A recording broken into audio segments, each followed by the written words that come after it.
যে শিক্ষার দিক থেকে আমরা এতটা পিছিয়ে আছি যে পৃথিবীর কেন দক্ষিণ এশিয়া মহাদেশের কোনো বিশ্ববিদ্যালয়ের লিস্টের মধ্যে ঢাকা বিশ্ববিদ্যালয়, রুয়েট, বুয়েট বিশ্ববিদ্যালয়ের লিস্টের নাম প্রথম 100 কি প্রথম 200 কি প্রথম 500-র মধ্যেও আপনি খুঁজে পাবেন না। আমাদের মতো তৃতীয় বিশ্বের দেশের কাছে উন্নতি মানে হচ্ছে রাস্তাঘাট, ব্রিজ, কালভার্ট। কিন্তু রাস্তাঘাট, ব্রিজ, কালভার্ট যে প্রকৃত উন্নতি নয়, বরং প্রকৃত উন্নতি যে শিক্ষা, জ্ঞান, শিক্ষা এবং জ্ঞানে উপর লেভেলে যাওয়া, এটা যে প্রকৃত উন্নতি, এটা আমরা বুঝি না। নতুন যে শিক্ষা কারিকুলাম প্রণয়ন করা হয়েছে, এই শিক্ষা কারিকুলামের সবচেয়ে ভয়ঙ্কর দিক হচ্ছে যেখানে আমরা মুসলমান হিসেবে অন্তরের অন্তরস্থল থেকে বিশ্বাস করি যে গান বাজনা হচ্ছে হারাম। গান বাজনা কি? একটু জোরে বলেন, গান বাজনা কি? হারাম। এবং কোনো হারাম যখন প্রকাশ্যে করা হয় তখন এটা আল্লাহর আযাব এবং গজব আসার কারণ হয়। মানে গান বাজনা এই অঞ্চলের যুবকেরা শুনতেছে কিন্তু গোপনে একাই বাড়িতে মোবাইলে কানে ইয়ারফোন দিয়ে, এটার একটা লেভেল আছে। এটা ওপেনলি ফুলপুর অঞ্চল ময়মনসিংহের উপর আল্লাহর আযাব আসার কারণ হবে না। কিন্তু যখন এই ওপেন আরজুল আমান মাঠে একটা ড্যান্সের আয়োজন করা হবে, গানের আয়োজন করা হবে, তখন যে কোনো মুহূর্তে এই অঞ্চলে আল্লাহর আযাব আসতে পারে না? পারে না? পারে। এবং যে কোনো গুনাহ যখন প্রকাশ্যে করা হবে তখন এটা আরো শতগুণ বড় গুনাহ, তথা আল্লাহর নিষেধকে প্রকাশ্যে লঙ্ঘন করা হচ্ছে। তাহলে কল্পনা করেন সেটা তখন কত বড় হতে পারে যখন আল্লাহর নিষেধকে প্রকাশ্যে স্কুলের সিলেবাসে অন্তর্ভুক্ত করে প্রত্যেক মুসলমানের সন্তানকে ক্লাসে তার শিক্ষক দিয়ে গান বলতে, হারমোনিয়াম বাজাতে এবং ড্যান্স শিখাতে বাধ্য করা হবে। তখন এটা কত উপর পর্যায়ের, কত ভয়ঙ্কর এবং জঘন্য রকমের গুনাহের কাজ হতে পারে। সম্মানিত উপস্থিতি, আজকে আপনাদের অত্র তাবলীগী ইজতেমায় আমার সংক্ষিপ্ত বক্তব্যের বিষয়বস্তু দ্বীনি শিক্ষার গুরুত্ব ও তাৎপর্য এবং তার লক্ষ্যে আমাদের করণীয়। দ্বীনি শিক্ষার গুরুত্ব এবং তাৎপর্য সম্পর্কে বলতে গিয়ে শুরুতেই আমি বলে নেওয়া প্রয়োজন মনে করছি যে বর্তমান আমাদের সমগ্র মুসলিম বিশ্বে মুসলমানদের শিক্ষার সার্বিক অধঃপতনের কিছু বিবরণ। সমগ্র বিশ্বে মুসলমানদের উপর যে অত্যাচার, জুলুম এবং নির্যাতন পরিচালিত হচ্ছে, এই অত্যাচার, নির্যাতন এবং জুলুমের জন্য আমরা যতটা না অন্যকে দায়ী করতে চাচ্ছি তার চেয়ে বেশি দায়ী মূলত আমরা নিজেরা। আল্লাহ সুবহানাহু ওয়া তাআলা যাদেরকে আমাদের উপর চাপিয়ে দিয়েছেন তাদেরকে মূলত আল্লাহ চাপিয়ে দিয়েছেন আমাদের কর্মফলের কারণে। বিমা কাসাবাত আইদিনা, আমাদের হাত যা অর্জন করেছে, আমরা যা আমল করেছি তার ফলশ্রুতিতে আল্লাহ আমাদের উপর চাপিয়ে দিয়েছেন। এবং মুসলমানদের উপর চলমান এই অব্যাহত জুলুম, অত্যাচার, নির্যাতনের যে স্টিম রোলার, এটার পিছনে যে সমস্ত কারণ উল্লেখযোগ্য, তন্মধ্যে অন্যতম উল্লেখযোগ্য কারণ হচ্ছে শিক্ষা থেকে মুসলমানদের দূরে চলে যাওয়া। অথচ এই দিন শিক্ষার দিন, এই দিন জ্ঞানের দিন। রাসূলুল্লাহ সাল্লাল্লাহু আলাইহি ওয়াসাল্লাম জাহেলি যুগে প্রেরিত হয়েছিলেন। জাহাল শব্দের অর্থ হচ্ছে মূর্খ, জাহেল শব্দের অর্থ হচ্ছে অজ্ঞ, জাহেলিয়াত মানে হচ্ছে মূর্খতা, অজ্ঞতা। তাহলে জাহেলিয়াতের যুগে আল্লাহর নবী প্রেরিত হয়েছিলেন মানে অজ্ঞতার যুগে প্রেরিত হয়েছিলেন, মূর্খতার যুগে প্রেরিত হয়েছিলেন। আর রাসূল সাল্লাল্লাহু আলাইহি ওয়াসাল্লাম জাহেলিয়াত তথা অজ্ঞতা ও মূর্খতার অন্ধকার যুগে প্রেরিত হয়ে সেই অজ্ঞতা এবং মূর্খতার অন্ধকার দূর করেছিলেন ইসলামের আলো দিয়ে, তথা ইসলামের অপর নাম হচ্ছে জ্ঞান। এই জন্য পুরো ইসলামটা জ্ঞানের উপর নির্ভরশীল। রাসূলুল্লাহ সাল্লাল্লাহু আলাইহি ওয়াসাল্লাম বলেছেন, ইন্নাল উলামা ওয়ারাসাতুল আম্বিয়া লা ইউরিসুনা দিনারান ওয়ালা দিরহাম বাল ইউরিসুনাল ইলম। নিশ্চয় আলেমগণ নবীদের উত্তরসূরি, আর নবীরা তাদের উত্তরাধিকার সূত্রে ধন সম্পদ রেখে যায় না, দিনার এবং দিরহাম রেখে যায় না। নবীরা উত্তরাধিকার সূত্রে রেখে যায় জ্ঞান। জ্ঞান রেখে গেছে আমাদের নবী মুহাম্মদ সাল্লাল্লাহু আলাইহি ওয়াসাল্লাম, জ্ঞান রেখে গেছেন মুসা আলাইহিস সালাতু ওয়াস সালাম, জ্ঞান রেখে গেছেন ঈসা আলাইহিস সালাতু ওয়াস সালাম, জ্ঞান রেখে গেছেন দাউদ সুলাইমান, জ্ঞান রেখে গেছেন ইব্রাহিম আলাইহিমুস সালাতু ওয়াস সালাম আজমাইন।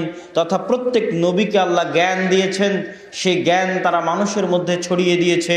তথা দ্বীনে ইসলামের অপর নাম হচ্ছে জ্ঞান বা শিক্ষা।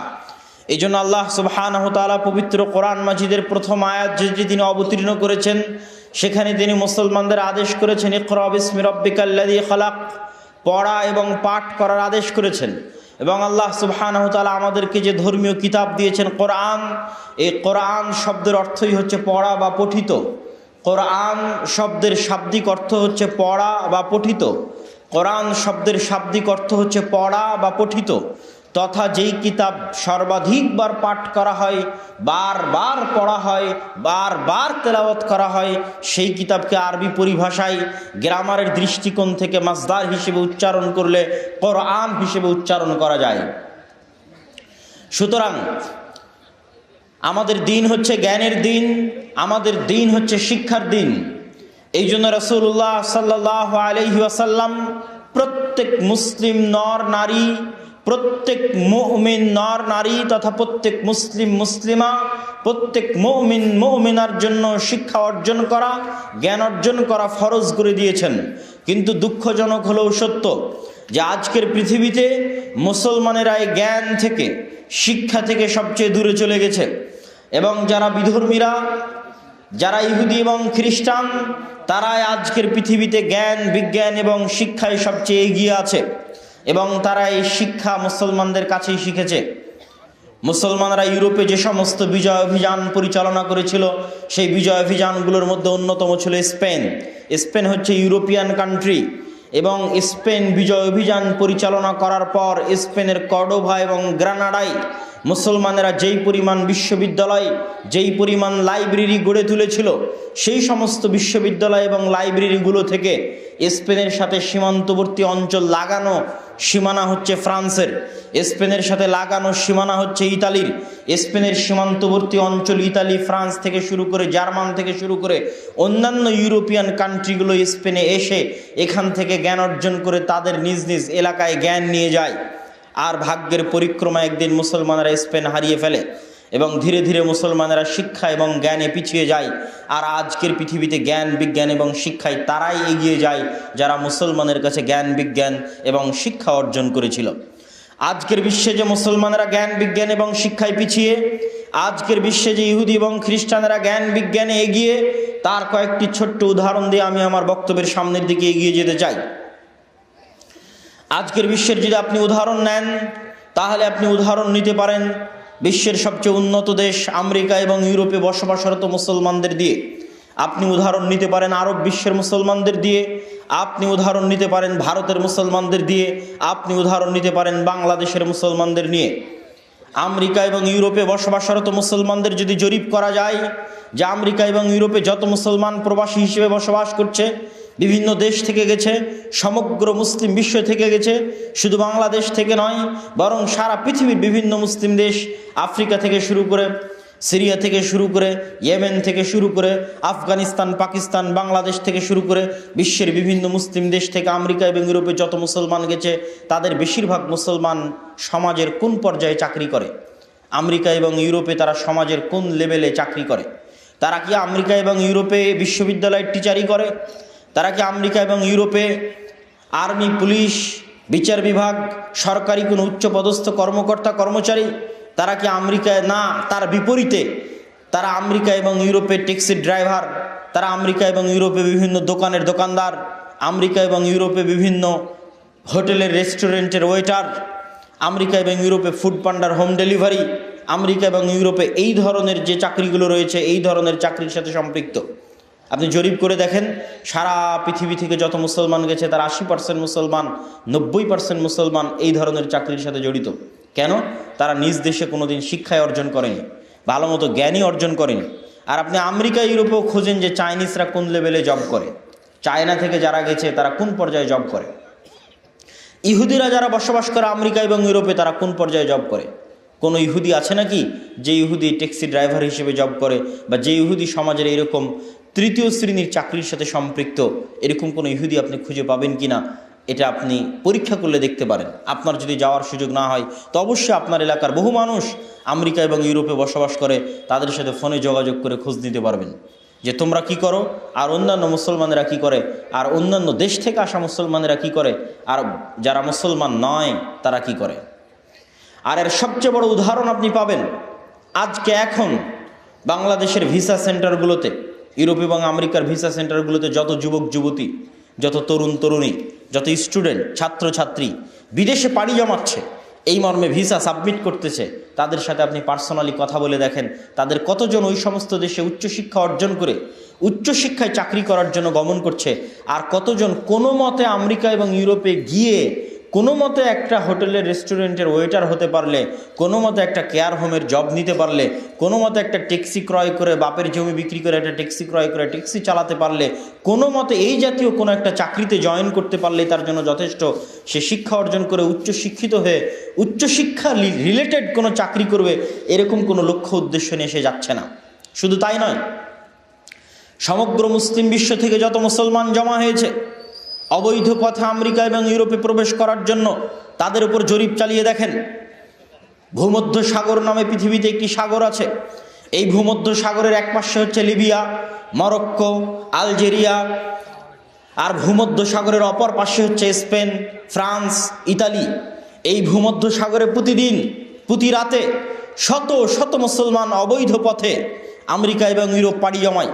আর এই অবৈধ পথে আমেরিকা এবং ইউরোপ পাড়ি জমানোর জন্য লিবিয়ার সমুদ্র বন্দরগুলোতে জমা হতে সারা পৃথিবী থেকে বিভিন্নভাবে তারা সেখানে জমা হয়। যেমন বাংলাদেশের শত শত যুবক দুবাইয়ের ভিসা নিবে, দুবাইয়ের ভিসা নিয়ে দুবাই থেকে আবার লিবিয়ার ভিসা নিবে, লিবিয়া থেকে মরুভূমির মধ্যে দিয়ে দালালদের হাত ধরে ধরে সেই সমুদ্রের ধারে যাবে এবং রাতের বেলা বাতাস দিয়ে ফুলানো নৌকার উপর চড়বে 200 জন, 300 জন, 400 জন। রোহিঙ্গারা তাও বাংলাদেশে এসেছিল কাঠের নৌকায়, আর এরা চড়বে হচ্ছে মাত্র বাতাস দিয়ে ফুলানো নৌকার উপর, যে নৌকার কিছুই নাই, শুধু বাতাস দিয়ে ফুলিয়ে রাখা আছে। সেই নৌকায় আরোহণ করবে, এই নৌকার যাত্রী সব মুসলমান। এদের ভাগ্যে শুধু দুইটা বিষয়, হয় ভূমধ্য সাগরে ডুবে মারা যাবে, আর না হয় আমেরিকা এবং ইউরোপের কাছে ভিক্ষা করবে, শরণার্থী হিসেবে আশ্রয় প্রার্থনা করবে। আমেরিকা এবং ইউরোপের বিভিন্ন দেশের যারা কোস্ট গার্ড আছে, বিভিন্ন ইন্টারন্যাশনাল মানবাধিকার সংস্থার যারা কর্মচারী চাকরিজীবী আছে, তারা যদি দয়া করে এদেরকে উদ্ধার করে তাদের শরণার্থী শিবিরে আশ্রয় দেয়, তাহলে 1 বছর 2 বছর 5 বছর পর আস্তে আস্তে অবৈধ থেকে বৈধ হবে এবং ওই রকম নিম্ন লেভেলে চাকরি বাকরি করে জীবন পার করে দিবে। এই যে নৌকা, এই নৌকার উপর 300-400 জন যে মুসলমান আছে, এটা হচ্ছে গোটা মুসলিম বিশ্বের চিত্র। কেননা ওই নৌকায় শুধু বাংলাদেশের মুসলমানেরা নাই, ওই নৌকায় ইয়েমেনের মুসলমান আছে, লিবিয়ার মুসলমান আছে, আলজেরিয়ার মুসলমান আছে, মরক্কোর মুসলমান আছে, লিবিয়া সিরিয়ার মুসলমান আছে, সারা পৃথিবী থেকে মুসলমান জমা হয়েছে। আবার এটাও নিশ্চিত থাকেন ওই নৌকাতে অন্য ধর্মের কোনো মানুষই নেই, এটাও নিশ্চিত থাকেন। তথা পৃথিবীতে একমাত্র এরকম নিম্ন লেভেলে আল্লাহ নামিয়ে দিয়েছে মুসলমানদেরকে। সারা পৃথিবীর মুসলমানদের চিত্র একটা ছবির মধ্যে আপনি ধরতে পারবেন এই নৌকাটাতে, যে মুসলমানদের কি অবস্থা সারা পৃথিবীতে, মুসলমানদের শিক্ষা দীক্ষার কি অবস্থা, মুসলমানদের শক্তি সামর্থ্যের কি অবস্থা, মুসলমানদের অসহায়ত্বের কি অবস্থা। সম্মানিত উপস্থিতি, এটা গেল মোটামুটি আমেরিকা ইউরোপে বসবাসরত মুসলমানদের চিত্র আপনাদের সামনে তুলে ধরলাম। আরব বিশ্বের কাছে আসেন। আরব বিশ্বের মুসলমানদেরকে আল্লাহ অঢেল সম্পদ দিয়েছে, কিন্তু আরব বিশ্বের মুসলমানরা সে অঢেল সম্পদ পর্যটন এবং বিনোদনে লাগিয়ে দিচ্ছে। এক পাশে ইসরায়েল ফিলিস্তিনের মাটিতে গাজায় হাজারো মুসলমানদেরকে বম মেরে হত্যা করতেছে নিষ্ঠুর, নির্দয়, নির্মমভাবে। কারেন্ট নাই, বিদ্যুৎ নাই, পানি নাই, খাবার নাই, যোগাযোগ নাই, কিছুই নাই, ইন্টারনেট নাই, সকল কিছু বিচ্ছিন্ন অবস্থায় এক আবদ্ধ কারাগারে মানুষকে কিভাবে হত্যা করা যায়, কিভাবে জুলুম এবং অত্যাচার স্টিম রোলার চালানো যায়, লাইভ বিভিন্ন সংবাদপত্রের সামনে, গোটা দুনিয়ার মানুষের চোখের সামনে, বিবিসির লাইভ চ্যানেলের সামনে, আল জাজিরার লাইভ চ্যানেলের সামনে, ফেসবুকের লাইভ ভিডিওর সামনে, সারা পৃথিবীর কোটি কোটি মানুষের চোখের সামনে সবাই নিজ চোখে দেখতেছে, সারা পৃথিবী থেকে তাকিয়ে, যে গাজাতে এইভাবে সকল পৃথিবীর মানুষের চোখের সামনে এইভাবে আক্রমণ করে নিরীহ নিরস্ত্র মানুষকে হত্যা করা হচ্ছে। অথচ তার পাশেই মুসলমানেরা চেষ্টা করছে কিভাবে তারা ফুটবল বিশ্বকাপ আয়োজন করবে, কিভাবে বিভিন্ন দেশ বিদেশে দামি দামি খেলোয়াড়দেরকে ভাড়া করে নিয়ে আসবে, নায়ক নায়িকা এবং গায়ক গায়িকাদের ভাড়া করে নিয়ে এসে ড্যান্স এবং নাচ গানের আয়োজন করবে, এগুলো নিয়ে ব্যস্ত আছে। অথচ তাদের কাছে টাকা আছে, তাদের কাছে পয়সা আছে, তারা চাইলে মুসলমানদের শিক্ষার জন্য ব্যাপক যুগান্তকারী বৈপ্লবিক পরিবর্তন সাধন করতে পারত। তারা শিক্ষার জন্য কাজ করেনি এ কথা নয়, কিন্তু শিক্ষা তাদের ফোকাস নয়, তাদের মূল ফোকাস হচ্ছে পর্যটন এবং বিনোদন। আর পর্যটন এবং বিনোদনের জন্য সবচেয়ে বড় উপযোগী মাধ্যম, মধ্যপ্রাচ্যের হাতে সবচেয়ে বড় উপযোগী মাধ্যম হচ্ছে, কেন সেটাও আপনাদের বলে যায়, ইউরোপ এবং আমেরিকা হচ্ছে শীত প্রধান দেশ। আর শীত প্রধান দেশে মুসলমানেরা কখনো বিজয় অভিযান পরিচালনা করতে পারেনি। আল্লাহ সুবহানাহু ওয়া তাআলা ভালো জানে কেন পারেনি। মাত্র কয়েকটা ইউরোপিয়ান কান্ট্রি মুসলমানেরা বিজয় করেছিল, তার মধ্যে একটা তুরস্ক, তার মধ্যে একটা স্পেন। স্পেন তো হাত থেকে চলে গেছে, শুধু তুরস্ক আছে। আর কসোভো নামে একটা মুসলিম কান্ট্রি আছে। আরও ওই কসোভোর আশেপাশে কিছু ইউরোপিয়ান মুসলিম কান্ট্রি ছিল, কিন্তু সেগুলো হারিয়ে গেছে। শুধু কসোভো নামে একটি মুসলিম কান্ট্রি আছে। তো যেটা বলছিলাম, ইউরোপ এবং আমেরিকা হচ্ছে শীত প্রধান দেশ। শীত প্রধান দেশে সমুদ্রে গোসল করা যায় না।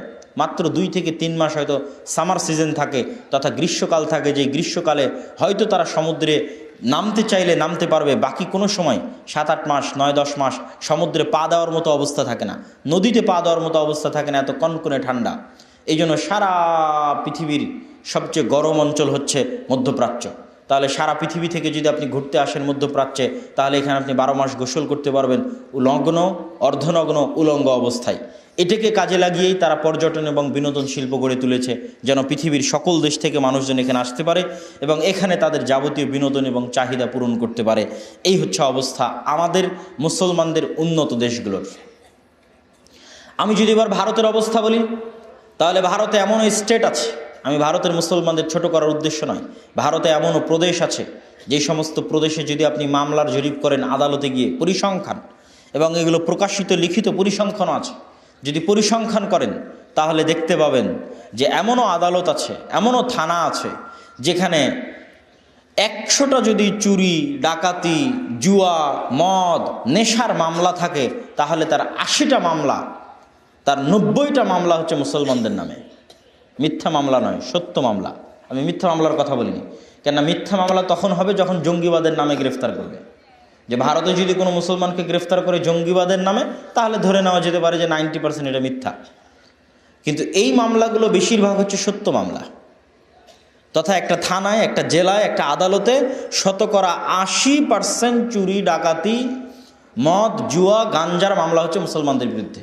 তাহলে আপনি এদেরকে মুসলমান বলবেন না একটা গাঞ্জাখোর জাতি বলবেন, মদখোর জাতি বলবেন, একটা জুয়াখোর জাতি বলবেন? বলেন, এরকম মদখোর, জুয়াখোর জাতিকে কী জন্য আল্লাহ সুবহানাহু ওয়া তাআলা বিজয় দিবে, আর কী জন্য আল্লাহ সুবহানাহু ওয়া তাআলা তাদেরকে সামনের দিকে এগিয়ে যাওয়ার সুযোগ দিবে, আর কেনই বা তাদেরকে বিধর্মীদের দিয়ে শাস্তি দিবে না?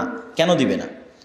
আপনি যদি বাংলাদেশের চিত্রের কাছে আসেন, যেই দেশে আমরা বসে আছি, বাংলাদেশের শিক্ষা ব্যবস্থা, বাংলাদেশের সমাজে শিক্ষার ভূমিকার অবস্থায় যদি আসেন, তাহলে একটা ছোট্ট উদাহরণ দিই। ঢাকা বিশ্ববিদ্যালয়ে যদি ফুটবল বিশ্বকাপ হয়, ক্রিকেট বিশ্বকাপ হয়, তাহলে দেখবেন ঢাকা বিশ্ববিদ্যালয় পরিপূর্ণ হয়ে গেছে ছাত্রছাত্রীতে বড় স্ক্রিনে খেলা দেখার জন্য। এবং কিছুদিন আগেও এই দৃশ্য সমগ্র বিশ্বে টুইটার এবং ফেসবুকে ভাইরাল হয়েছে।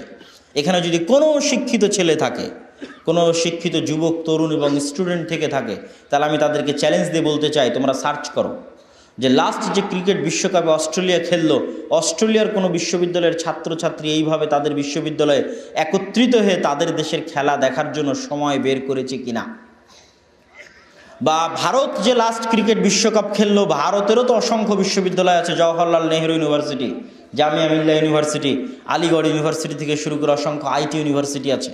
সে আইটি ইউনিভার্সিটিগুলোর স্টুডেন্টদের এরকম কোনো চিত্র, ছবি দেখাও যে তোমার ঢাকা বিশ্ববিদ্যালয়ে যেমন হাজারো ছাত্র একত্রিত হয়ে খেলা দেখার জন্য সময় বের করতেছে, চিল্লাচিল্লি করতেছে। আর কোনো দেশ দুনিয়ার, আর কোনো দুনিয়ার বিশ্ববিদ্যালয়ের ছাত্ররা একত্রিত হয়ে এভাবে জুয়ার সাথে সম্পৃক্ত হয়ে তাদের সময় পার করছে কিনা? তাহলে গোলাম এই ঢাকা বিশ্ববিদ্যালয়ের ছাত্ররা হবে না অস্ট্রেলিয়ার ছাত্ররা হবে? বলেন, উত্তর দেন। যে ঢাকা বিশ্ববিদ্যালয়ের ছাত্ররা ভবিষ্যতে গোলাম হবে না অস্ট্রেলিয়ার ছাত্ররা গোলাম হবে? ঢাকা বিশ্ববিদ্যালয়ের ছাত্ররা গোলাম হবে, এবং এখনও গোলামির জিন্দেগি জীবনযাপন করছে। আমরাও গোলাম অবস্থায় জীবনযাপন করছি, তারাও গোলাম অবস্থায় জীবনযাপন করবে। একটা জিনিস মনে রাখবেন, মানুষের ভিতরে যখন শিক্ষা থাকে না, মানুষের ভিতরে যখন জ্ঞান থাকে না, তখন তাকে দাস এবং গোলাম বানানো সহজ। এবং আমরা সে অবস্থায় বসবাস করছি, এবং আমাদেরকে শিক্ষা দিতে হবে। রাষ্ট্রের এটার প্রয়োজন নাই।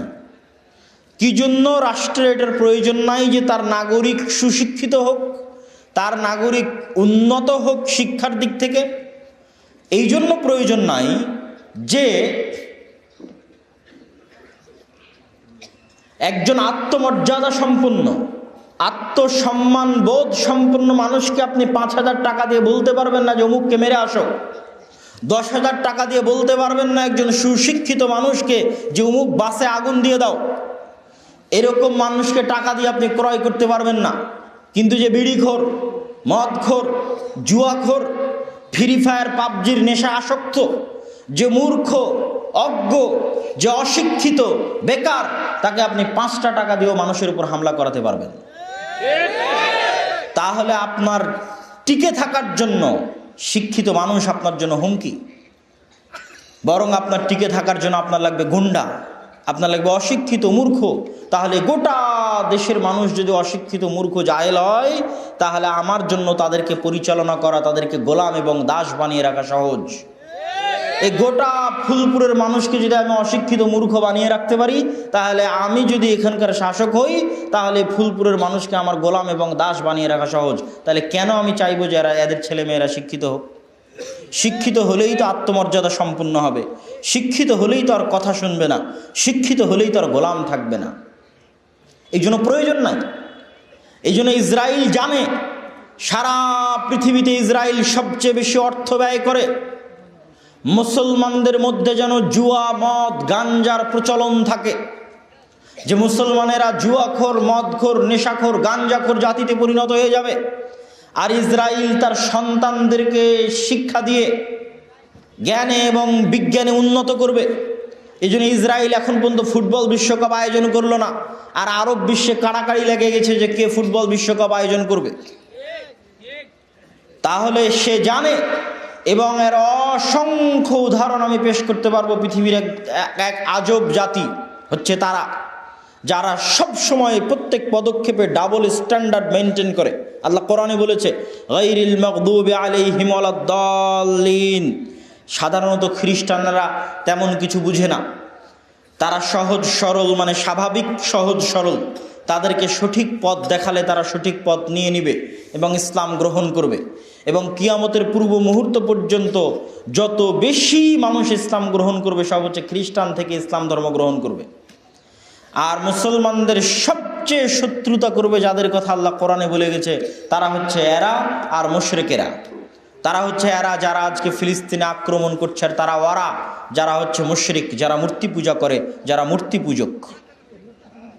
সম্মানিত উপস্থিতি, তো তারা যে ডাবল স্ট্যান্ডার্ডগুলো মেনটেন করে, এই ডাবল স্ট্যান্ডার্ডের 2-1টা উদাহরণ আপনাকে দিই, তাহলে আপনি বুঝতে পারবেন যে মুসলমানদের ভাবা উচিত যে তারা কি করছে, যুবকদের ভাবা উচিত যে তারা কি করছে। তাদের ডাবল স্ট্যান্ডার্ডগুলোর অন্যতম একটা ডাবল স্ট্যান্ডার্ড হচ্ছে তারা তাদের মধ্যে কোনোদিন সুদের লেনদেন করবে না। ইহুদিরা কখনো আর এক ইহুদির কাছ থেকে সুদি লেনদেন করে না, অথচ সারা পৃথিবীতে সবচেয়ে বড় সুদের কারবার তারাই করে। তথা সারা দুনিয়ার মানুষের সাথে সুদের লেনদেন করবে, সুদের ব্যাংক চালাবে, সুদের অ্যাকাউন্ট পরিচালনা করবে, পৃথিবীর অর্থনীতিকে সুদের মাধ্যমে নিজের হাতে কুক্ষিগত করে রাখবে, কিন্তু নিজেরা কখনো সুদের লেনদেন করবে না। সারা পৃথিবীর মানুষকে শিখিয়েছে, তোমরা বাচ্চা 2টা করে নাও অথবা 1টা করে নাও, ছেলে হোক মেয়ে হোক, 2টি সন্তানই যথেষ্ট, একটি হলে আরও ভালো। অথচ একটা ইহুদি ফ্যামিলি আপনি খুঁজে পাবেন না যার 1টা বা 2টা সন্তান। না হলে এখন এখান থেকে উঠে গিয়ে আমেরিকা এবং ইউরোপের যে কোনো দূর সম্পর্কের আত্মীয় আছে, ফোন দিয়ে বলবেন তোমার আশেপাশে কোনো ইহুদি যদি থেকে থাকে আমাকে একটু খোঁজ নিয়ে জানাবা যে ওই ইহুদি পরিবারের কয়টা সন্তান আছে।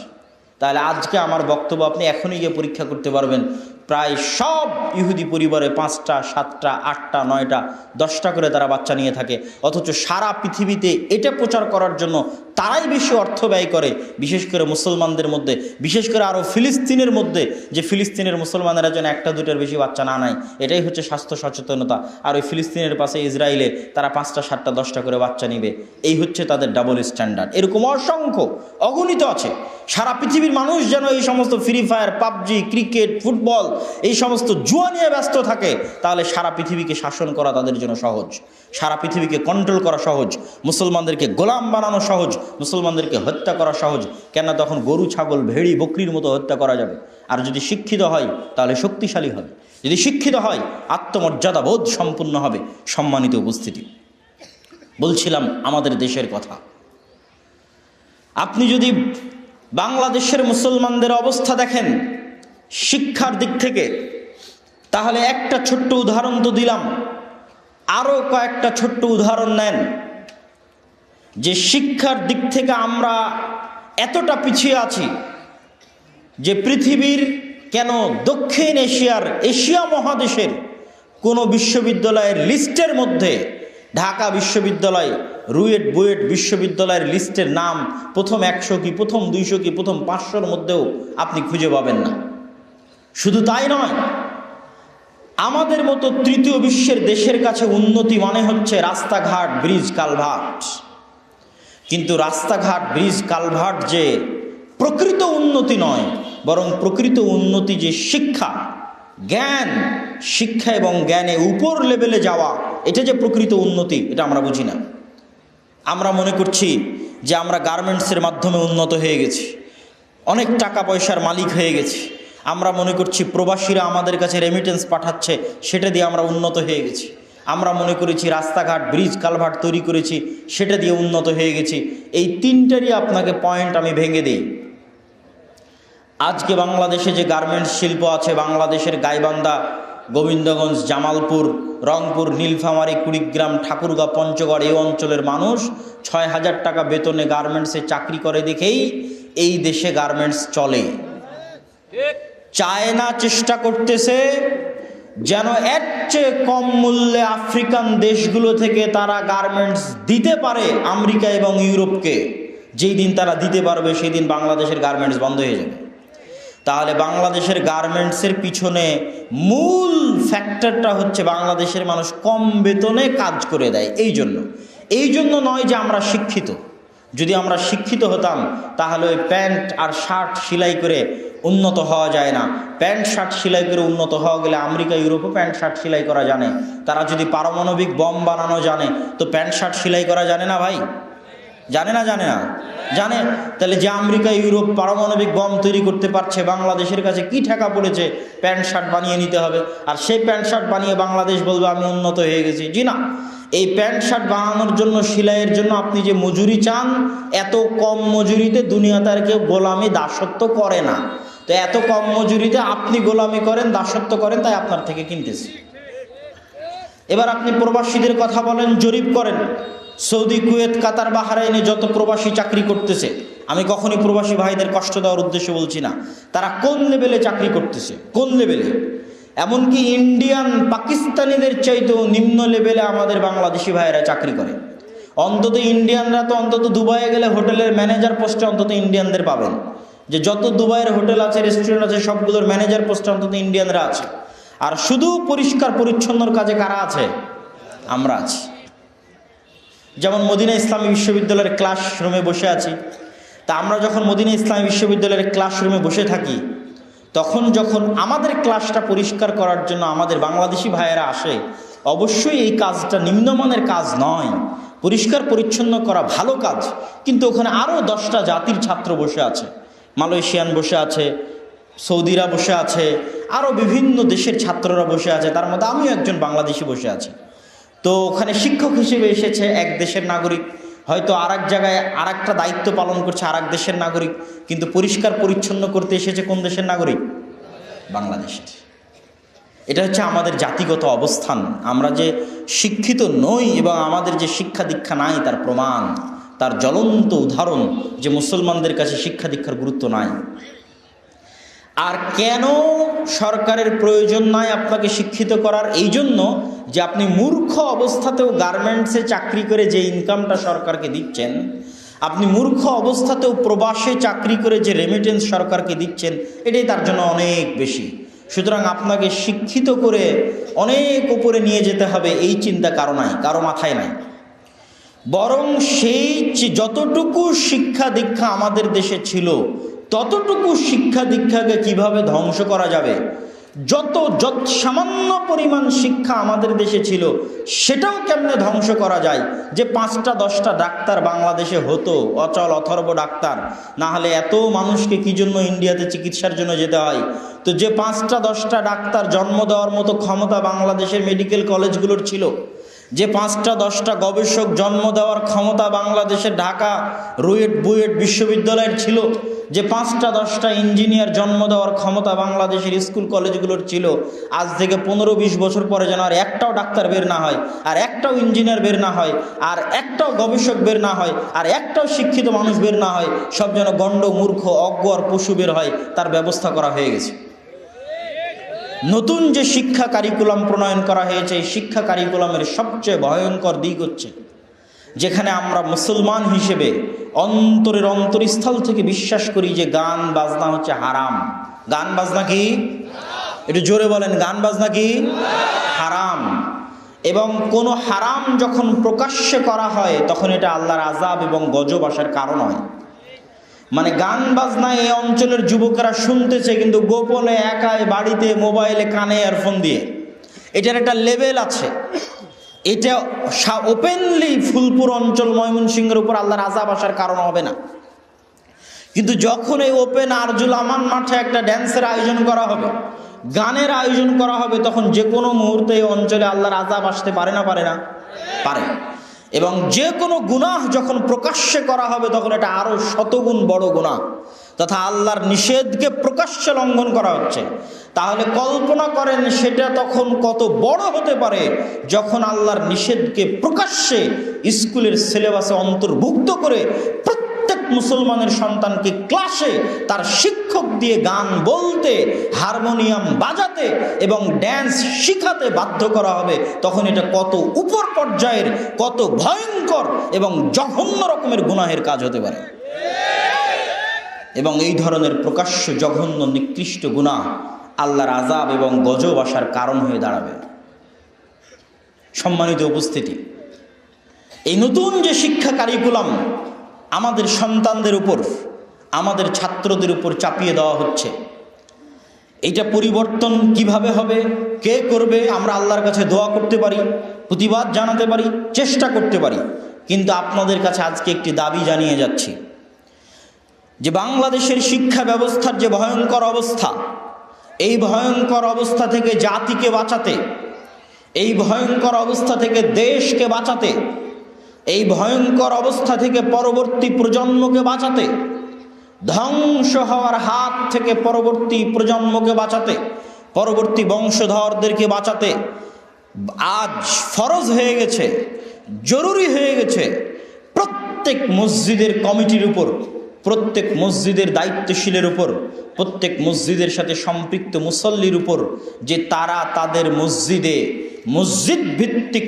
মক্তব বা দ্বীন শিক্ষা কার্যক্রমকে শক্তিশালী করবে এবং মসজিদ ভিত্তিক দ্বীন শিক্ষা কার্যক্রমকে এতটাই শক্তিশালী করবে যেন কোনো মুসলমানের সন্তান স্কুলের বারান্দায় ততক্ষণ পর্যন্ত পা না দেয় যতক্ষণ পর্যন্ত সে মসজিদ থেকে দ্বীনের মৌলিক জ্ঞান না শিখে যাচ্ছে, দ্বীনের মৌলিক জ্ঞান অর্জন না করে যাচ্ছে।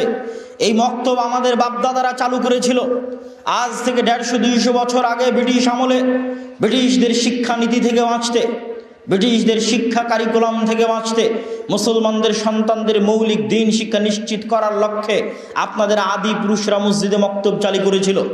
আজ আবার সেই দিন ফিরে এসেছে, আজ আবার সেই সময় ফিরে এসেছে। আজ স্কুল কলেজ বিশ্ববিদ্যালয়ে আপনার সন্তানকে প্রকাশ্যে অবৈধ সম্পর্কের প্রতি উৎসাহিত করা হবে, আজ প্রকাশ্যে গান বাজনা এবং নাচ শেখানো হবে। এরকম ভয়ঙ্কর অবস্থা থেকে আপনার সন্তান সন্ততিকে বাঁচাতে, দেশের সন্তান সন্ততিকে বাঁচাতে, পরবর্তী বংশধরদেরকে বাঁচাতে, পরবর্তী প্রজন্মকে বাঁচাতে সকলের জন্য জরুরি, ফরজ, যে কোনো মূল্যে মসজিদ ভিত্তিক দ্বীন শিক্ষা প্রত্যেক মসজিদে বাস্তবায়ন করতে হবে। এবং যে অবহেলিত মক্তবগুলো রয়েছে, অবহেলিত মক্তবগুলোকে চাঙ্গা করতে হবে। দরকার হয় ইমাম এবং মুয়াজ্জিনকে আলাদা করে হাদিয়া এবং বেতন দিতে হবে। ভালো উন্নত মানের সিলেবাস এবং ট্রেনিং দিয়ে তাদের শিক্ষার ব্যবস্থা করতে হবে। এবং আল জামিয়া সালাফিয়ার পক্ষ থেকে আদ-দাওয়া ইলাল্লাহর মাধ্যমে সারা দেশব্যাপী আমরা সেই উদ্যোগ নিয়ে আপনাদের দ্বারে দ্বারে যাচ্ছি গেছি, সফর দিচ্ছি। এখন পর্যন্ত 130-এর অধিক মসজিদে আমি আব্দুল্লাহ বিন আব্দুর রাজ্জাক সফর করেছি শুধু মসজিদ ভিত্তিক দ্বীন শিক্ষা বাস্তবায়ন করার লক্ষ্যে, আলহামদুলিল্লাহ।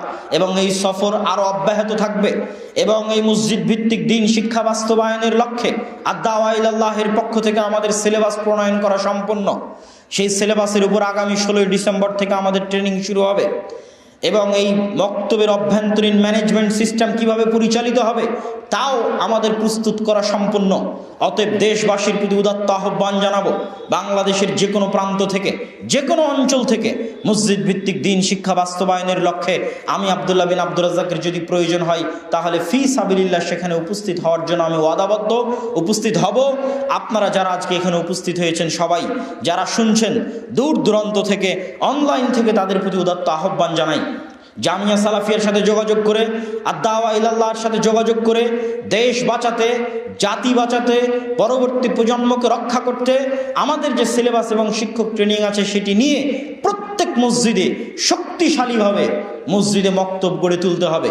এমনও মসজিদ দেখেছি যেই মসজিদে এসি আছে, টাইলস আছে, মসজিদে সকল সুব্যবস্থা আছে, কিন্তু মসজিদে মক্তব বা দ্বীন বা কোরআন শিক্ষার কোনো ব্যবস্থা নেই।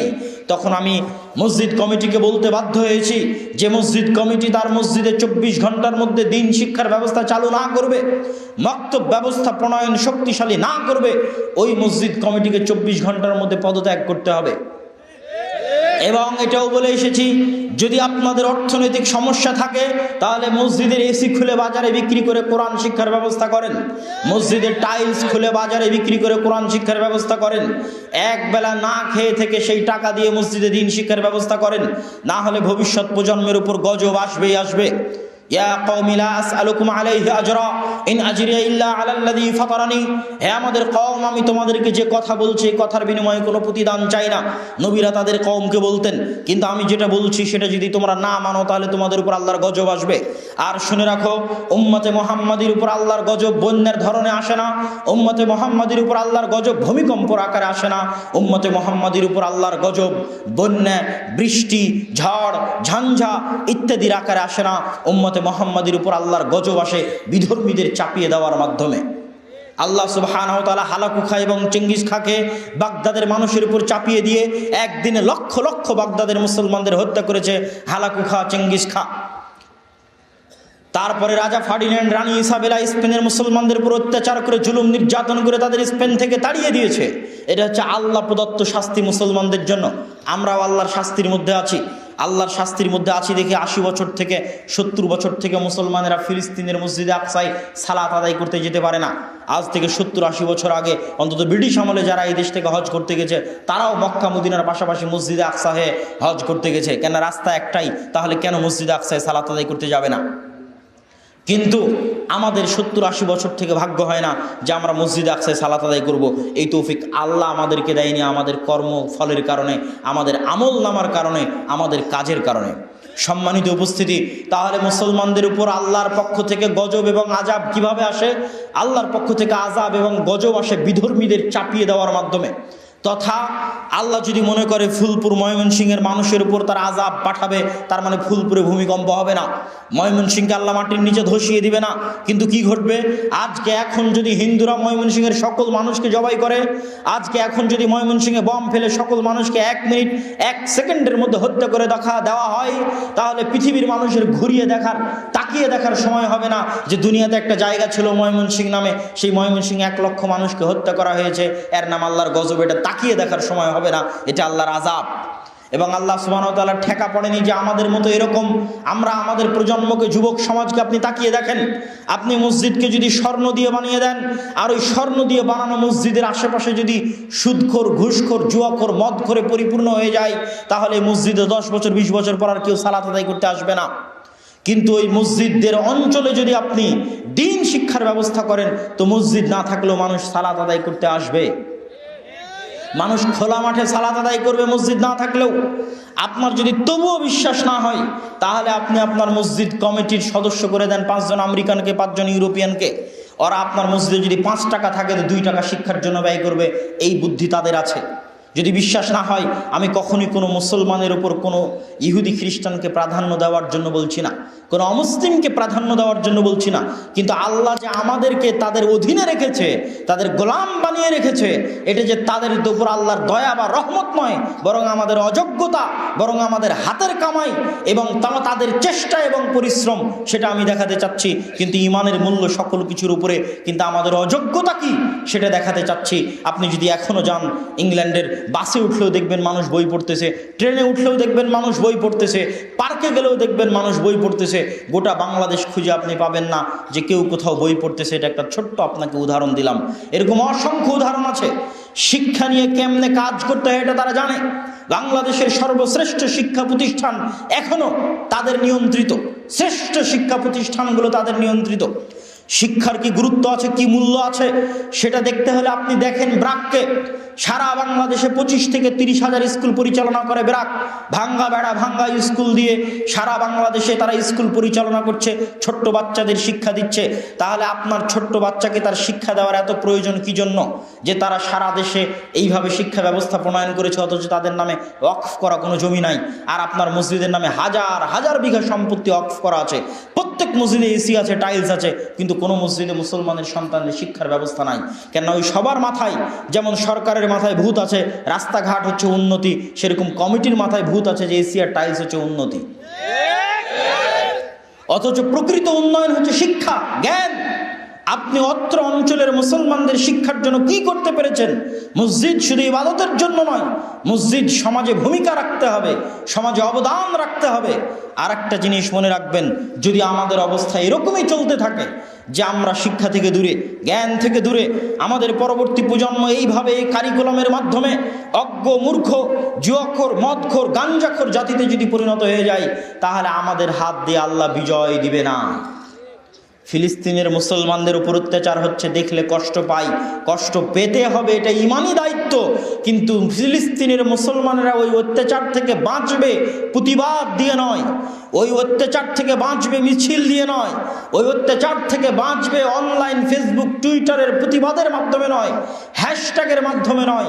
ওই অত্যাচার জুলুম থেকে বাঁচতে পারবে একমাত্র ওই উপায়ে, যেই উপায়ে আল্লাহ সুবহানাহু ওয়া তাআলা এই উম্মতের প্রথম অংশকে মুক্তি দিয়েছিলেন। আল্লাহ নবী হাদিসে বলেছেন, ইন্নাল্লাহ ইয়ারফাউ বিহাদাল কিতাবে আকওয়ামান ওয়া ইয়াদউ বিহি আখারিন। আল্লাহ এই উম্মতের একটা অংশকে উপরে উঠিয়ে দিয়েছে এই কিতাবের কারণে, আর একটা অংশকে নিচে নামিয়ে দিয়েছে এই কিতাবের কারণে। তথা যাদের বাড়িতে, যাদের ঘরে, যাদের সমাজে এই কিতাবের মূল্য যেমন, তাদেরকে আল্লাহ দুনিয়াতে করে দিবে তেমন। আজকে রোহিঙ্গা মুসলমানদের অবস্থা, বাংলাদেশের মুসলমানদের অবস্থা ওই রকম, যেই রকম তাদের বাড়িতে, তাদের ঘরে এই কিতাবের অবস্থা। এই কিতাবের অবস্থা যদি তাদের বাড়িতে, তাদের ঘরে, তাদের সমাজে উপরে উঠতে, তাহলে আল্লাহ সুবহানাহু ওয়া তাআলা তাদেরকেও পৃথিবীতে উপরে উঠিয়ে দিবেন। কিন্তু আল্লাহর দিন বিজয়ের জন্য আমাদের মুখাপেক্ষী আল্লাহ নয়, যে আল্লাহর ঠেকা পড়েছে যে এই সমস্ত বাংলাদেশি, পাকিস্তানি, ইন্ডিয়ান, অ্যারাবিয়ান, এদের মাধ্যমে আল্লাহকে তার দিনকে বিজয় করতে হবে, এটা আল্লাহর ঠেকা পড়েনি।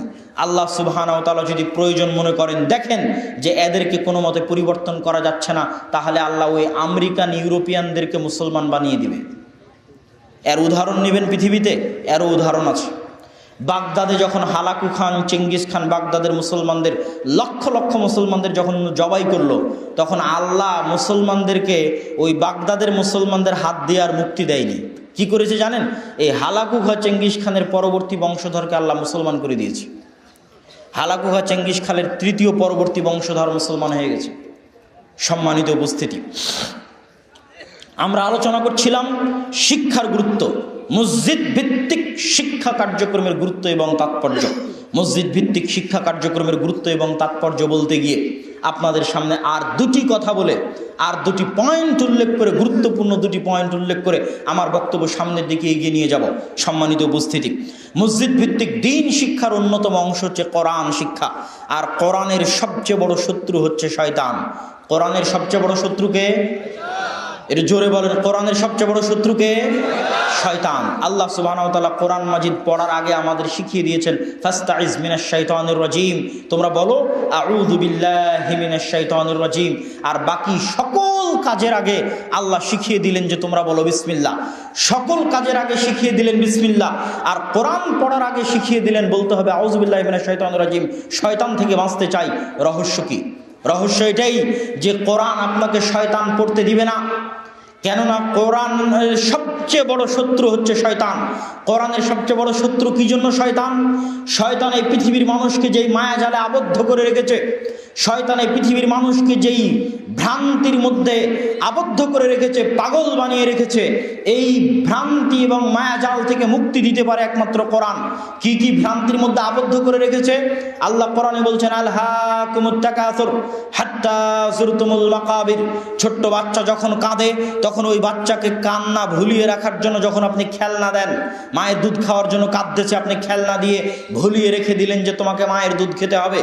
ঠিক তেমনি শয়তান আদম সন্তানকে ভুলিয়ে রাখে দুনিয়ার চাকচিক্য দিয়ে। যুয়্যিনা লাহুমুশ শাইতানু মা কানু ইয়ামালুন। শয়তান তাদের সামনে সৌন্দর্য করে পেশ করে তারা যা করে। সকালে ঘুমিয়ে আছে, ওর নিজের ইচ্ছায় ঘুমিয়ে নাই, শয়তান তার সামনে সুন্দর করে পেশ করেছে যে ঘুমিয়ে থাকার কত মজা। সে গান শুনছে, তার নিজের ইচ্ছায় গান শুনছে না, শয়তানের প্ররোচনায় গান শুনছে। শয়তান তার সামনে সকল কিছুকে সুন্দর করে পেশ করেছে। এই দুনিয়ার চাকচিক্য মোহ মায়া দিয়ে শয়তান তাকে একটা জিনিসই ভুলিয়ে রাখতে চায়, আর সেটা হচ্ছে মৃত্যু। যে মানুষ কোনোদিন মারা যাবে এই কথা যেন মানুষ স্মরণ করতে না পারে। এটা কে ভুলিয়ে রাখতে চায়? জোরে বলেন, কে ভুলিয়ে রাখতে চায়? শয়তান ভুলিয়ে রাখতে চায় যে আমরা কোনোদিন মারা যাব। অসংখ্য যুবক আছে ঘুমাতে ঘুমাতেও মোবাইল চালায়, ঘুম থেকে উঠেও মোবাইল চালায়। এর কি কোনো সুযোগ আছে এটা স্মরণ করার যে সে মারা যাবে? কোনো সুযোগ নাই এটা স্মরণ করার যে সে মারা যাবে। আর এটাই হচ্ছে শয়তানের ষড়যন্ত্র। সম্মানিত উপস্থিতি, আল্লাহ সুবহানাহু ওয়া তাআলা শয়তানকে এক আজীব শক্তিশালী ভয়ঙ্কর ক্ষমতা দিয়ে রেখেছেন যে শয়তান সরাসরি আমাদের অন্তরে মেসেজ করতে পারে। শয়তান সরাসরি আমাদের অন্তরে বার্তা দিতে পারে। কল দিতে হয় না, ফোন করতে হয় না, চিঠি লিখতে হয় না, মোবাইলে মেসেজ দিতে হয় না, সরাসরি অন্তরে পাঠিয়ে দেয়। ইউয়াসবিসু ফি সুদুরিন নাস, সরাসরি মানুষের অন্তরে পাঠিয়ে দেয়। এই জন্য এটা শয়তানের সবচেয়ে বড় ভয়ঙ্কর অস্ত্র, যে মানুষ জানে না কোনটা তার ইচ্ছা আর কোনটা শয়তানের প্ররোচনা, কেউ জানে না। নাফসে মুতমাইন্না, নাফসে লাওয়ামা, নাফসে আম্মারা, সব বিপদে, প্রত্যেক নাফস বিপদে শয়তান 24 ঘন্টা প্রতিনিয়ত তাকে প্ররোচনা দিচ্ছে ভ্রান্তির পথের দিকে নিয়ে যাওয়ার জন্য। আর এটা শয়তানের ওয়াদা। শয়তান ওয়াদা করতে গিয়ে কোরআনে আল্লাহ শয়তানের পক্ষ থেকে বলছে ওয়ালা উদিল্লান্নাহুম ওয়ালা আমুরান্নাহুম ওয়ালা, আমি অবশ্যই আদম সন্তানকে পথ ভ্রষ্ট করব, আমি অবশ্যই আদম সন্তানকে অন্যায়ের কাজে আদেশ দিব। ফাবিমা আগুয়াইতানি লাআকুদান্নাহুম সিরাতাকাল মুস্তাকিম, আমি অবশ্যই আদম সন্তানের সিরাতে মুস্তাকিমে চলার পথে বাধা হয়ে দাঁড়াবো। এই জন্য আল্লাহ কোরআনে বলেছে ইন্নাশ শাইতানা লাকুম আদুউম মুবিন, শয়তান তোমাদের প্রকাশ্য শত্রু। শয়তান কোনো কাল্পনিক চরিত্রের নাম নয়, শয়তান একটা বাস্তব চরিত্র, যার কথা বলতে গিয়ে রাসূল সাল্লাল্লাহু আলাইহি সাল্লাম বলেছেন ইয়াজরি মাজরাদ দাম, শয়তান মানুষের রক্ত কণিকার মধ্যে চলতে পারে, মানুষের রগে রগে চলতে পারে। অতএব শয়তান আমাদেরকে কন্ট্রোল করতে চাই, আমাদেরকে তার গোলাম বানাতে চাই, আমাদেরকে তার দাস বানাতে চাই। আল্লাহ কোরআন মাজিদে বলছেন আফারাইতা মান ইত্তাখাযা ইলাহাহু হাওয়া, তোমরা কি দেখনি তাদের অবস্থা যারা তাদের নাফসকে ইলাহ বানিয়ে নিয়েছে। মুসলমানদের ইলাহ হচ্ছে আল্লাহ, লা ইলাহা ইল্লাল্লাহ, কিন্তু দুনিয়াতে কিছু মানুষ আছে যারা ইলাহ বানিয়ে নিয়েছে তার নাফসকে তথা শয়তানকে। তার নাফসকে শয়তান যেটা বলে ও ওইটাই করে।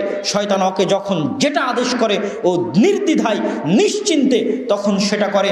তাহলে শয়তানের এই ভয়ঙ্কর ষড়যন্ত্র থেকে মানুষ বাঁচবে কিভাবে? আল্লাহ সুবহানাহু ওয়া তাআলা সূরা বাকারার মধ্যে বলছেন ফাইম্মা ইয়াতিয়ান্নাকুম মিন্নি হুদান ফামান তাবিআ হুদায়া ফালা খাউফুন আলাইহিম ওয়ালা হুম ইয়াহজানুন। হে আদমের সন্তান, আমি তোমাদের শত্রু হিসেবে শয়তানকে বানিয়ে দিয়েছি। শয়তান কিয়ামত পর্যন্ত চেষ্টা করবে তোমাদের জাহান্নামে নিয়ে যাওয়ার জন্য। তবে আমার পক্ষ থেকে নবী যাবে, আমার পক্ষ থেকে রাসূল যাবে, আমার পক্ষ থেকে কিতাব যাবে। যারা আমার পাঠানো নবী রাসূল এবং কিতাবের দেখানো পথে চলবে তাদের কোনো ভয় নাই, কোনো দুশ্চিন্তা নাই। কিন্তু আল্লাহ এটাও জানে যে আল্লাহর পক্ষ থেকে কিতাব আসার পরেও, আল্লাহর পক্ষ থেকে নবী আসার পরেও, আল্লাহর পক্ষ থেকে রাসূল আসার পরেও মানুষ পথ ভ্রষ্ট হবে, মানুষ পথ হারিয়ে ফেলবে, মানুষ শয়তানের ধোকায় পা দিবে, তাহলে মানুষ বাঁচবে কিভাবে? নবী আসার পরেও, রাসূল আসার পরেও, কিতাব থাকার পরেও যদি মানুষ গুনাহ করে তাহলে বাঁচবে কিভাবে? এই জন্য আল্লাহ সুবহানাহু ওয়া তাআলা একটা অফার দিয়েছেন মানুষকে, শয়তানের বিরুদ্ধে গিয়ে একটা চ্যালেঞ্জ করেছেন আল্লাহ, যে শয়তান সকাল থেকে সন্ধ্যা পর্যন্ত মানুষকে যত গুনাহ করাবে, মৃত্যু পর্যন্ত, জন্ম থেকে মৃত্যু পর্যন্ত শয়তান মানুষকে যত গুনাহ করাবে, মানুষ যদি একবার আল্লাহর নিকটে ফিরে গিয়ে তওবা করে ইস্তেগফার করে, তাহলে শয়তানের সকল ষড়যন্ত্র বাতিল করে আল্লাহ মানুষের গুনাহকে ক্ষমা করে দিবে। বলেন আল্লাহু আকবার। এটার মাধ্যমে মানুষ জান্নাতে যাবে। নিজের আমল দিয়ে মানুষের জান্নাতে যাওয়ার সুযোগ থাকবে না। মানুষ জান্নাতে যাবে আল্লাহর দয়া, আল্লাহর রহমত এবং আল্লাহর ক্ষমার মাধ্যমে। এই জন্য কখনোই নিজের ইবাদতের উপর গর্ব করবেন না, কখনোই নিজের তাহাজ্জুদের উপর অহংকার করবেন না, কখনোই নিজের আহলে হাদিস হওয়ার উপর অহংকার করবেন না, কখনোই নিজের শিরক মুক্ত, বিদআত মুক্ত থাকার উপর অহংকার করবেন না। সর্বদা আল্লাহর কাছে তওবা করতে হবে, সর্বদা আল্লাহর কাছে ইস্তেগফার করতে হবে। কেউ তার আমলের দাপটে, আমলের জোরে জান্নাতে যেতে পারবে না। আল্লাহর কাছে তওবা এবং ইস্তেগফার করি, ক্ষমা নিয়েই মানুষকে জান্নাতে যেতে হবে। বলছিলাম এই কোরআনের সবচেয়ে বড় শত্রুকে শয়তান। কেননা শয়তান যেটা যেটা করার মাধ্যমে আপনাকে গোলাম বানাবে। এই এতক্ষণ যাবৎ আলোচনা করে আমরা কি দেখলাম? যে ইসরায়েল মুসলমানদের গোলাম বানাবে কি দিয়ে? আমাদেরকে যারা গোলাম বানিয়ে রাখতে চায় তারা গোলাম বানাবে কি দিয়ে? মদ খাও, জুয়া খেলো, ফ্রি ফায়ার পাবজি নিয়ে ব্যস্ত থাকো, জুয়া নিয়ে ব্যস্ত থাকো, গেমস নিয়ে ব্যস্ত থাকো, ওদের ধ্বংস হয়ে যাও, গোলাম হয়ে যাও, গুন্ডা হয়ে যাও, বেকার হয়ে যাও। এইটা হচ্ছে তাদের চেষ্টা, আর এই চেষ্টা শয়তানের চেষ্টা। আর এগুলো করলে যে মানুষ গোলাম হয়ে যাবে, শয়তানের ফাঁদে পা দিবে, এই ধরনের ফাঁদ থেকে বাঁচানোর জন্য যেন মানুষ জান্নাতে যেতে পারে, তার স্পষ্ট দিক নির্দেশনা কোথায় আছে? তার একটা উদাহরণ দেন আল্লাহ সুবহানাহু ওয়া তাআলা কোরআন মাজিদে বলছে, ইন্নামাল খামরু ওয়াল মাইসিরু ওয়াল আনসাবু ওয়াল আজলাম রিজসুম মিন আমালিশ শাইতান। নিশ্চয় মদ, নিশ্চয় নেশা, নিশ্চয় জুয়া, নিশ্চয় মূর্তি পূজা রিজসুম মিন আমালিশ শাইতান, শয়তানের কাজ। কোরআনে লিখে দিয়েছে আল্লাহ, তথা সংবিধানে আপনার দিক নির্দেশনায় লেখা আছে যে এগুলো হচ্ছে শয়তানের কাজ। মানে ওই কাজটা করা মানে আপনাকে কে করাতে চাচ্ছে বলেন তো? আপনার গ্রামের যতজন মানুষ বিড়ি খায়, ওকে বিড়ি কে খাওয়াতে চাচ্ছে?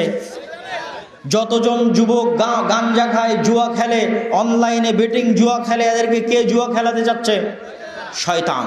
সম্মানিত উপস্থিতি, অতএব এই শয়তানের ভয়ঙ্কর বেড়াজাল থেকে কোরআন মুক্তি দিতে পারবে। এবং কোরআন মানুষের হেদায়েতের মাধ্যম।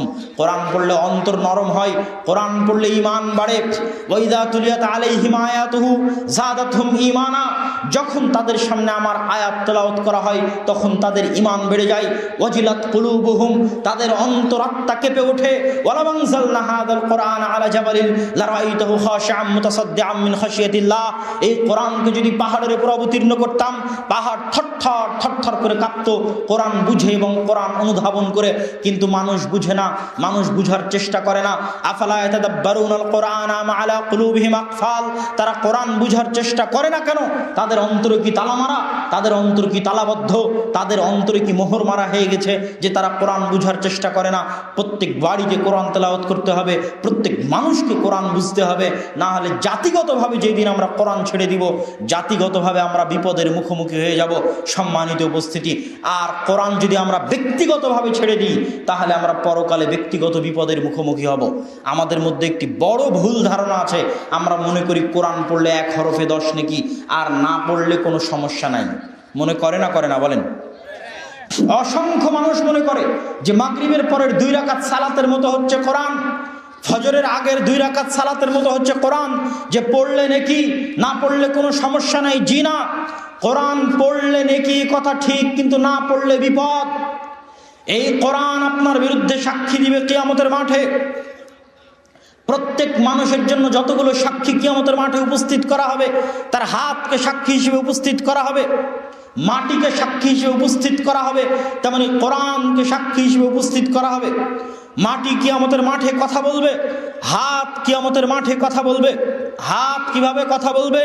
এখনই যদি এখানে গোলাগুলি হয়, নির্বাচন সামনে আসতেছে, যদি গোলাগুলি হয়, কোনো একটা রাইফেল পড়ে থাকে, তাহলে যারা ফরেনসিক রিপোর্টের টিম, যারা সিআইডি টিম, তারা এসে হাতে গ্লাভস দিয়ে ওই রাইফেল, ওই রিভলভার তুলবে। গ্লাভস দিয়ে কেন তুলবে? যেন তার হাতের ছাপ না পড়ে। ওইটা ফরেন্সিক রিপোর্টে দিলে দেখবে এই রিভলভারে লাস্টে কার ছাপ ছিল।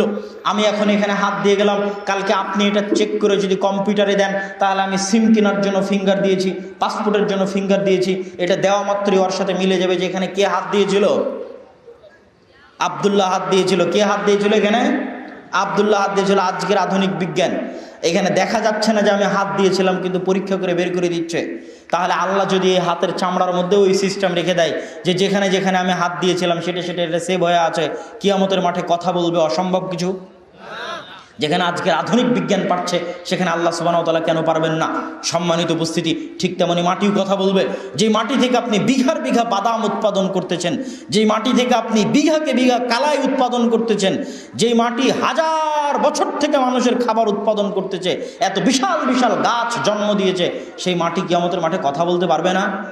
মাটির যদি নিজস্ব কোনো ক্ষমতাই না থাকতো, মাটির যদি নিজস্ব কোনো শক্তি না থাকতো, তাহলে এই মাটি থেকে কোশ্চিনকালেও কোনো গাছ বের হতো না। ওই মাটির শক্তি আছে, ক্ষমতা আছে, আল্লাহ দিয়েছে।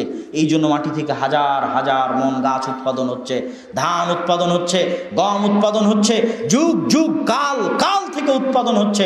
এই মাটিকে আল্লাহ যেই দিন আদেশ করবে, সেই দিন এই মাটি কথা বলবে আমাদের বিরুদ্ধে। ঠিক তেমনি কোরআন, সূরা বাকারা, সূরা আলে ইমরান পড়বে তো সূরা বাকারা, সূরা আলে ইমরান ইয়াতি কাল গামামান, দুইটা মেঘমালার মতো, মেঘখণ্ডের মতো ছায়া দিবে কিয়ামতের মাঠে।